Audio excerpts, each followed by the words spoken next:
Magandang araw mga ka-office. Pasensya na kung ngayon lang po tayo nakapag-post ulit ng video para sa YT account po natin. Nawala ko kasi yung phone kung saan doon po nakalink yung YT account natin. So, na-retrieve ko naman siya. So, kaya ngayon nakapag-post na po tayo ng panibagong video.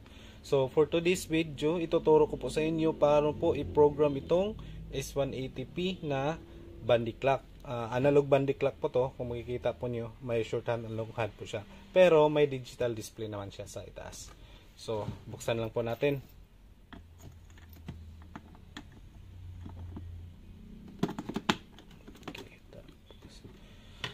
So, nasa normal mode po yung normal operation mode po yung bandy clock natin. So, kailangan natin ilipat siya sa programming mode. So, dito po siya yung setup switch, slide lang natin papuntang kanan. So, ito naman yung functions ng mga button kung nasa programming mode na po tayo. So, yung first button, +1, -1 naman yung sa second, tapos yung enter, back, clear, mode. So, kung makikita nyo po, yung first ng blink, ito yung sequence number po niya, under sa 00, year po yan. Halimbawa, kung mali yung 2025 na year, dito lang po tayo, either plus po tayo or minus po tayo. Kung tama na po yan, enter lang po natin. So, yung next naman na nag-blink, so under sa sequence number 1, yung next nag-blink is month naman yan. So, halimbawa, kung mali rin, dito rin siya, +1 or -1 din. Kung tama naman siya, so enter po natin. So, under sa sequence number 2 is yung date. Halimbawa, 01 yung nakalagay. Tapos, kailangan natin na itama yan. So, dito lang po tayo sa +1. Dahil ngayon, during sa gawa ng video na to is nasa March 26 po tayo. So, ayan. Tapos, enter lang. So, yung next na lumabas under sa sequence number 3 is, ano naman to? R. So, yung R po ngayon, halimbawa nasa, ano po tayo?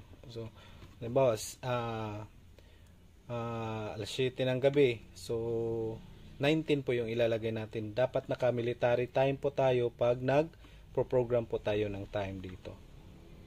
So, lahat ng ipoprogram natin na time, dapat naka-military time po yan. So, example, ito. Enter lang po natin. Tapos yung tama naman yung niya, yung minutes niya, enter lang po. So, ito naman yung 10 seconds yan. So, the next po, na po yan, ringing. So, gusto natin magpa-alarm. So, halimbawa, gusto natin magpa-alarm. Time in natin is 9 AM yung time in, or shift schedule natin is 9 to 6. So, gusto natin by 8:30 naka-alarm.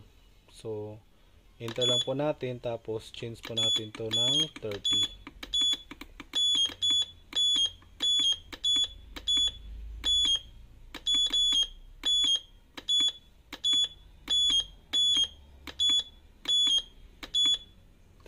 Tapos, enter na po natin.